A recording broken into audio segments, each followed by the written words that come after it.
माननीय अध्यक्ष जी, गरीबी रेखा से नीचे रहने वाले परिवारों को दोहरी मूल्य नीति के अनुसार प्रति माह 20 किलो गेहूं 3 रुपये प्रति किलो और चावल 5 रुपये प्रति किलो की दर से मुहैया कराया जाएगा।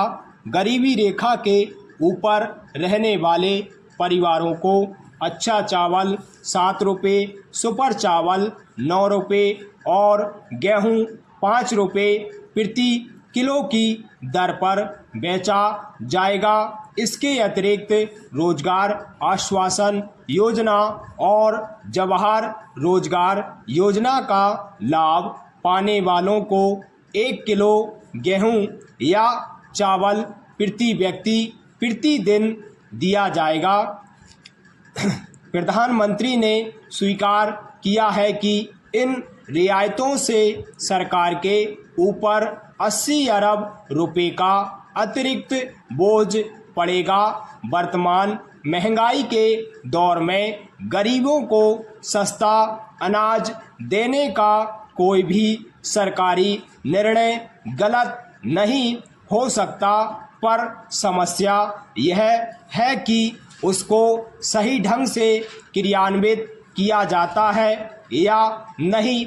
उल्लेखनीय है कि नई सार्वजनिक वितरण प्रणाली व्यवस्था की सफलता पुरानी प्रणाली के दोषों को दूर किए बिना संभव नहीं हो सकती है। वर्तमान सार्वजनिक वितरण प्रणाली देश के गरीब, आदिवासी और दूर दराज के इलाकों में रहने वालों से विमुख है। उसकी खामियां किसी से छिपी नहीं है। जो सर्वे हुआ है उससे पता चलता है कि कई राज्यों के ग्रामीण इलाकों में कुल राशन का मात्र 1 से 3% ही उठ पाता है। बाकी अनाज को दुकानदार ही नहीं ले जाते हैं। शहरी इलाके में अनाज की बिक्री अच्छी है, लेकिन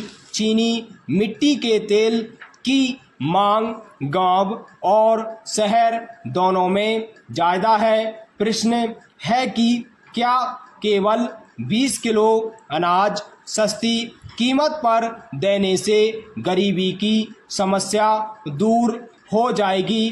परिवार को बाकी चीज़ों के लिए बाजार की कीमतों पर निर्भर रहना पड़ेगा। इतना ही नहीं, मौजूदा प्रणाली की असफलता का कारण यह है कि गरीब, मजदूर और आदिवासी लोग कभी भी एक पखवाड़े का राशन नहीं ले सकते हैं, क्योंकि उनके पास एक साथ इतना पैसा नहीं होता।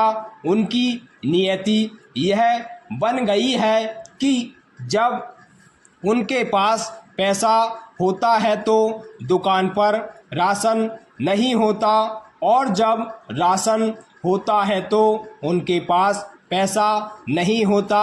जब राशन की दुकान खुली होती है तब वे खेत में काम कर रहे होते हैं, और जब शाम को मजदूरी लेकर बाजार में आते हैं तब दुकानें बंद मिलती हैं। नई सार्वजनिक वितरण प्रणाली में मोटे अनाजों के वितरण का कोई जिक्र नहीं है, केवल गेहूं, चावल की बात कही गई है। ग्रामीण और आदिवासी क्षेत्रों में राशन व्यवस्था को कारगर बनाने के लिए अनाज की खरीदी बिक्री जरूरी है।